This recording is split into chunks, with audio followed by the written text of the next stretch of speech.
નર્મદા જિલ્લામાં રાજ્યવ્યાપી શાળા પ્રવેશોત્સવ અને કન્યા કેળવણી મહોત્સવ 2026 અંતર્ગત ગરુડેશ્વર તાલુકાની ગરુડેશ્વર અને ખડગદા પ્રાથમિક શાળાઓમાં ઉત્સાહભેર કાર્યક્રમ યોજાયો હતો। જિલ્લા કલેક્ટર ગંગાસિંઘે બંને શાળાઓની મુલાકાત લઈ નવપ્રવેશી બાળકોનું કુમકુમ તિલક કરીને શૈક્ષણિક કીટ અર્પણ કરી શાળા પ્રવેશ કરાવ્યો હતો। બાળકોના હર્ષોલ્લાસભેર સ્વાગતથી શાળા પરિસરમાં ઉત્સવ જેવો માહોલ સર્જાયો હતો।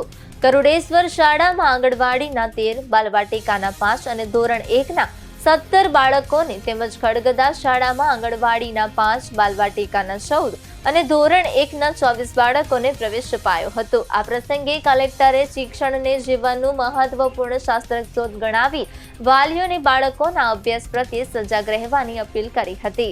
સાથે જ શાળા વ્યવસ્થાપન સમિતિ સાથે બેઠક યોજી વિકાસ અને શિક્ષણની ગુણવત્તા અંગે માર્ગદર્શન આપ્યું હતું। કાર્યક્રમ દરમિયાન વિદ્યાર્થીઓએ પ્રેરણાદાયી વક્તવ્યો રજૂ કર્યા હતા તેમજ પર્યાવરણ સંરક્ષણનો સંદેશ આપતા વૃક્ષારોપણ પણ કરવામાં આવ્યું હતું। સમગ્ર કાર્યક્રમ ઉત્સાહ અને શિક્ષણ પ્રત્યેની પ્રતિબદ્ધતા વચ્ચે સફળતાપૂર્વક પૂર્ણ થયો હતો।